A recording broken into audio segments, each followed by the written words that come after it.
아는 기자 아자 시작합니다. 뉴질랜드와 한국을 충격에 빠뜨렸던 여행 가방 아동 시신 사건 피의자가 오늘 붙잡혔습니다. 사회부 최주연 기자와 살펴봅니다. 네. 뉴질랜드 현지에서도 오늘 피의자가 체포되자 큰 관심을 보였다죠? 맞습니다. 현지에서도 한국 언론을 인용하면서 이 여성의 검거 소식을 거듭 전하고 있는 상황인데 처음 시신이 발견됐을 때부터 상당히 충격을 안겨줬었던 이 사건이었었는데 사건을 간략하게 한번 정리 먼저 해보겠습니다. 지난달에 뉴질랜드 오클랜드에서 이 창고 경매로 판매된 여행 가방에서 7살, 10살로 보이는 어린아이 시신이 들어있었는데 이 어린이들의 사망 시점은 2018년으로 추정이 됩니다. 뉴질랜드 인터폴이 이 숨진 아이들의 엄마이자 한국계 뉴질랜드인인 40대 여성을 붙잡아달라고 우리 경찰에 공조를 요청했고 한 달 만인 오늘 결국 울산에서 검거가 된 것인데 이 여성은 이 아이를 살해하지 않았다라며 혐의를 부인하는 발언을 앞서 리포트에서 보신 것처럼 했는데 이 발언이 이 뉴질랜드에 전해지자 빨리 현지로 데려와서 수사를 하라 이런 목소리가 나오고 있는 겁니다. 한국에 한 4년 정도 숨어 있었던 걸로 보이는데요. 네. 오늘 잡힌 이 피해자는 그러니까 뉴질랜드가 콕 집어서 네. 이 여성을 잡아달라 이렇게 한 건가요? 사실 제가 취재를 해보니까요. 처음에는 검거 요청이 아니라 이 소재 파악 정도 요청이었다. 이렇게 정리를 해볼 수가 있을 것 같습니다. 이 지난달 중순에 뉴질랜드 인터폴이 우리 경찰청에 연락했을 때는 숨진 어린이들이 친모가 없다라고 하면서 아시아 국가들, 특히 이 한국 수사기관 등에서 친모 소재를 파악해달라는 취지로 말을 했다고 하고요.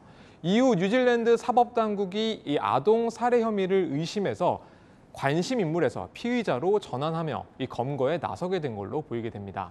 이 여성은 2018년 7월에 뉴질랜드에서 입국한 뒤에 이후로는 한 번도 해외로 출국한 기록이 없었다고 하는데 경찰은 국내에 머물고 있다고 보고 소재 파악에 나선 지 한 달 만에 결국엔 검거에 성공했습니다.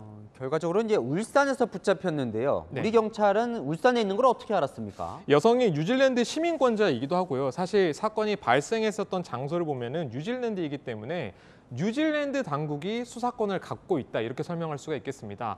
우리 경찰에 공조를 요청할 당시에 이 서울과 울산을 찍어준 걸로 취재가 됐거든요. 이후에는 서울과 울산경찰청이 첩보 수집에 나섰고 어제 이 은신처 주소지 관련 첩보를 입수했다라고 하고요. 울산 중부경찰서가 곧바로 이 CCTV 영상을 분석하며 동선 파악에 나선 결과 오늘 새벽에 검거한 걸로 보입니다.